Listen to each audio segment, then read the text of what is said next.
I'm always asking, who are your organization's target customers? Because that defines what are the priorities for an organization's processes. I mean, serving different target customers require having different processes. Let us consider, just for the sake of showing the importance of working with target customers, what means working for three different kinds of target customers. The ones that want the lowest price, the ones that want service above all, and the ones that want innovation or design above all. For example, consider the case of an organization that wants to serve customers that value above all the lowest price. What do we want? Lowest price customers satisfied. How do we get it? Seeing satisfaction as an outcome. The customer do not want defects. The customer wants the lowest price, so we have to get the lowest cost. The customer wants the product or service when it is needed. Lowest cost requires the right product service range. More products mean more logistics, mean more costs, more disruptions, more flexibility. And more flexibility means less throughput, means less efficiency. And buying must be easy. So, lowest price means continuously improve efficiency. That means increasing capacity utilization rate. That means working for increasing productivity. How to increase productivity? Well, by minimizing downtime. Minimizing downtime by looking for large production series, standardizing everything, minimizing breakdowns, also minimizing productive cycle time, minimize risks, either environmental, foreign exchange, customer payments, customer safety, health and safety. So lowest costs also can come from minimizing production costs through optimizing supply relationships, through minimizing purchase price, minimizing defects and problems imported from suppliers, minimizing stock, minimizing defect production. For example, developing Six Sigma projects, improvement projects, that's also important for conformity. Comply with legal and regulatory requirements to avoid fines, that's important also for conformity. About the right product service range, reduce product service variety, that's important for availability. Bet on more mature products or services that do not differentiate brand, do not tailor products or services, not being willing to provide everything to everyone, abandon sales that imply big time investments, and abandoning sales that imply big time investments, working with mature products or services, and fast transactions make it easy to buy.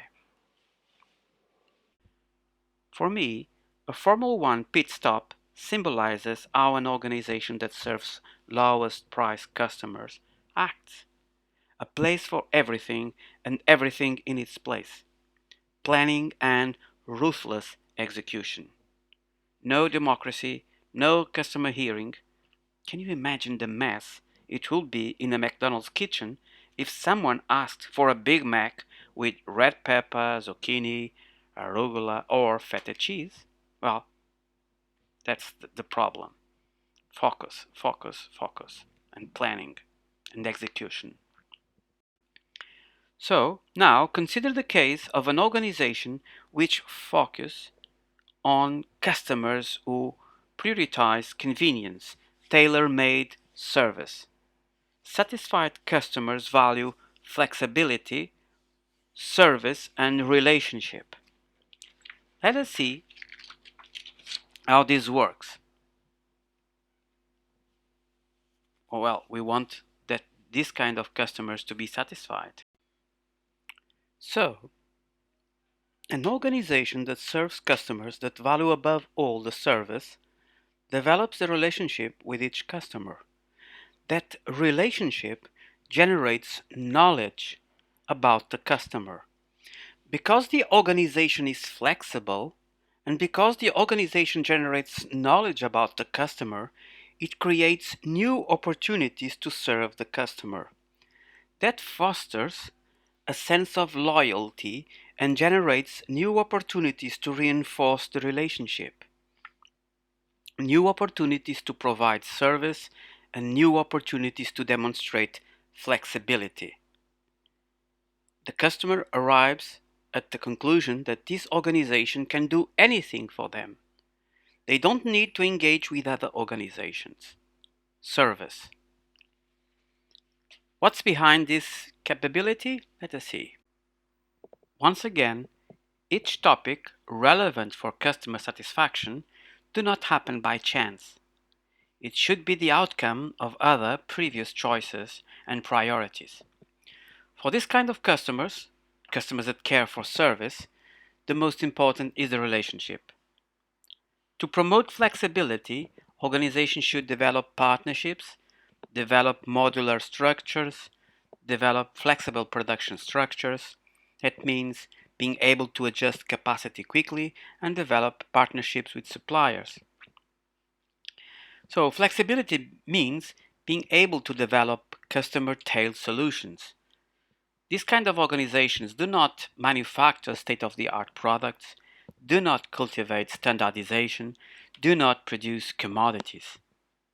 To develop customer-tailored solutions, these organizations understand customer issues and needs, develop knowledge about the customer, listen to the voice of the customer, visit customers, and cultivate customer relationships and develop long-term contracts.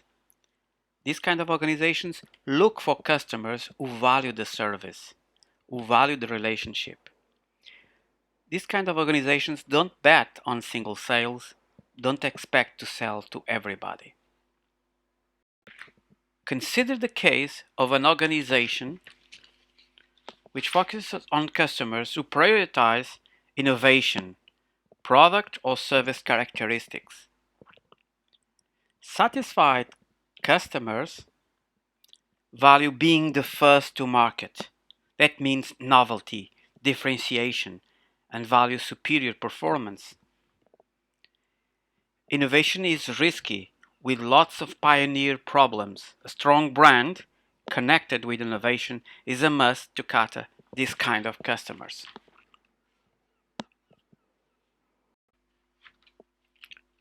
Once again, each topic relevant for customer satisfaction do not happen by chance. It should be the outcome of other previous choices and priorities. In this case, we have another situation. So it's important to educate customers because products are first to market, products are novelties, products are new. Customers don't know how to use them or don't know how to take the most out of them. So market quickly, be the first to market. Fast decisions are needed. Promote internal entrepreneurship. It's the complete opposite of the McDonald's kitchen. Don't keep bureaucratic structures. Generate ideas. Manufacture state-of-the-art products. Focus investment on R&D to get superior performance. Manufacture state-of-the-art products to get superior performance. Do not practice low prices. So with low prices, who would pay the R&D? Do not produce commodity products or services. Commodities are mature products. They need longer run production sizes. Innovation is new products, normally small sets, small run production sizes. So for superior performance, one needs to ensure reliability, respond quickly to complaints. About the brand, one needs to differentiate the brand and promote brand loyalty. So price, low price, service, and innovation. Different customer segments, different priorities, different needs, different processes. Now, imagine an organization that wants to act like a Noah's Ark and be at the same time the best supplier for low price customers, customers who value innovation, customers that care for service. Well, what a big mess it will be. A typical stuck in the middle situation. So we have something like this. In this case, we have lowest cost. In that, do not practice low prices. We have do not differentiate brand, and the other side, differentiate the brand. Bet on mature products or services, and on the other side, do not produce commodities. Do not produce commodities for products or services. And below, do not cultivate standardization. Manufacture state-of-the-art products. Do not manufacture state-of-the-art products. Do not tailor products and services. Develop customer-tailored solutions. Fast transactions. Don't bet on single sales. Bet on mature products. Do not produce commodities. Do not cultivate standardization. Abandon sales that imply big time investments. Cultivate customer relationships. And standardize everything. Do not cultivate standardization. So, big mess. It's impossible to be competitive if the world is with ever more specialists. So, an organization's commercial process with a priority like do not tailor customer services here cannot be similar to another organization's commercial process with a priority like develop customer tailored solutions. They are different. They cannot be the same. So, the most important orders are the ones to which a company says no. Saying no means an organization has a strategy, and strategy means knowing what to do and what to avoid doing. Do you remember the words of Jonathan Burns? A kind of customers or group of customers unprofitable and another group very profitable. This happens when organizations are in a big mess, trying to serve everybody. Okay, another citation or another quotation from this kind of problem comes from the marketing guy Philip Kotler. 80% of a company's profits are generated by its top 20 most profitable customers. The 30 least profitable customers cut a company half of profits. So, again, can you see why I was always asking at the beginning of this video, who are your organization's target customers? In a world of specialists, of salami slicers, your organization has to choose who will serve. Your organization has to formulate a strategy that will imply priorities, objectives, and processes.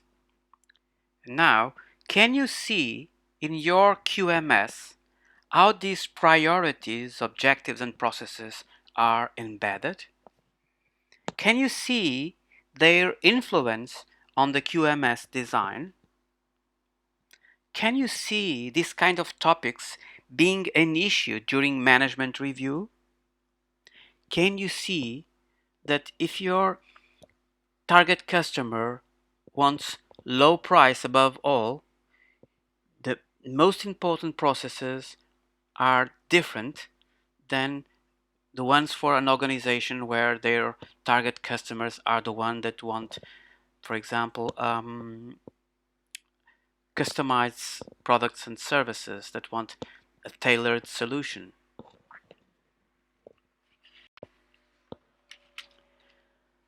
People think that their organization has a written strategy very clear. Well, I ask you, does your organization have a strategy? Is it really a strategy? Well, there is a cotton test to quickly check if what an organization claims to be its strategy is really a strategy. Read the organization's strategy. Well, in this case, something like, our strategy is to better serve customers. Then simply deny the strategy and check whether the result is absurd or not. If the result is stupid, then the initial statement is not a strategy. So in this case, it would be, our strategy is to serve customers worse. Well, this makes no sense. This is stupid. So our strategy is to better serve customers is not a strategy. Okay.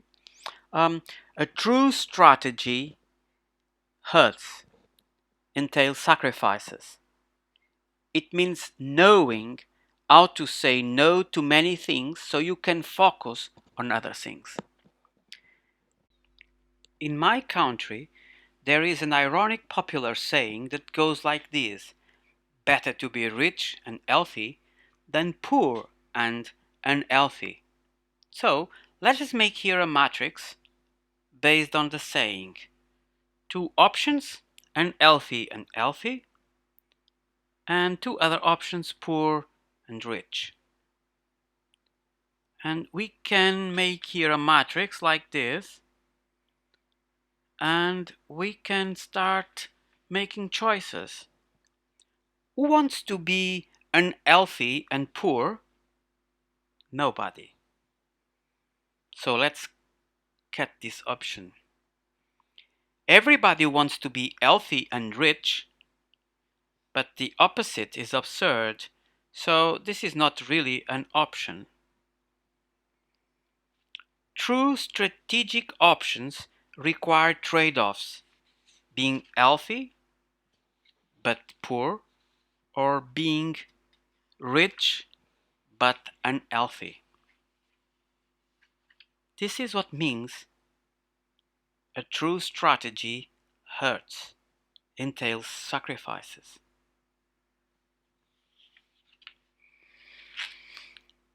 Strategy is not free. Having a real strategy is painful. And strategy is not a free choice. Past options create and limit the present fields of possibilities. You cannot start with a blank page. There's an academic from Venezuela that teaches in Harvard, Mr. Ricardo Hausman, that says monkeys don't fly. Monkeys climb trees. This climb tree is working based on our past. You cannot simply fly to another option that seems to be much more interesting. Your DNA is there, acting.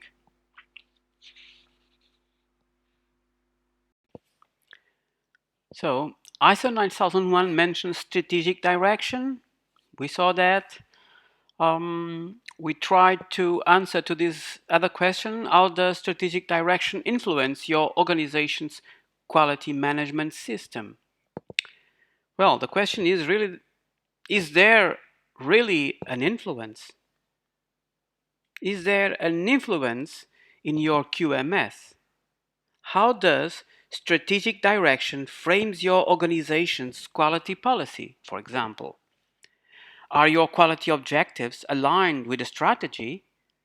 Does strategic direction determines who are the interested parties and why are they relevant? Does action plans to meet quality objectives execute strategy? Are your QMS processes focused on strategy? Which ones are strategic and which ones just need to be efficient?